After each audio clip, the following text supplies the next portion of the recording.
বন্ধুরা কেমন আছেন? আজকে দুপুরে রান্না চিংড়ি মাছ, আলু আর টমেটো দিয়ে। আলু, টমেটো, পেঁয়াজ, মরিচ কেটে নিয়েছি। পাটাতে আদা, জিরা, পেঁয়াজ বেটে নেব।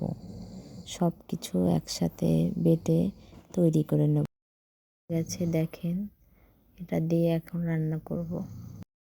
ফ্রাই প্যান বসিয়ে দিলাম। ফ্রাই প্যান গরম হলে তেল দিয়ে দিলাম। তেলটা গরম হলে মাছটা দিয়ে দেব। গরম হয়ে গেছে, মাছগুলো ছেড়ে দিলাম। আস্তে আস্তে করে মাছগুলো ভেজে নেব। চিংড়ি মাছ ভাজা হয়ে গেছে। জিরা আর আলুগুলো ভেজে ভেজে নিয়ে মশলা দিয়ে দিলাম। মশলা, জিরা, আদা, পেঁয়াজ বাটা দিয়ে কষিয়ে নিয়ে নিলাম। হলুদ দিয়ে দিলাম, লবণ দিয়ে দিলাম, গুঁড়ামরিচ দিয়ে দিলাম। গুঁড়ামরিচ দিয়ে রান্নাটা আরও কষিয়ে নিলাম।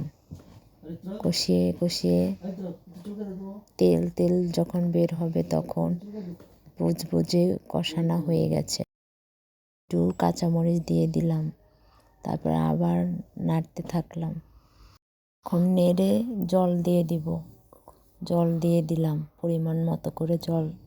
চিংড়ি মাছগুলো দিয়ে দেব ঝোলের মধ্যে। দেওয়া হয়ে গেছে, দেখেন।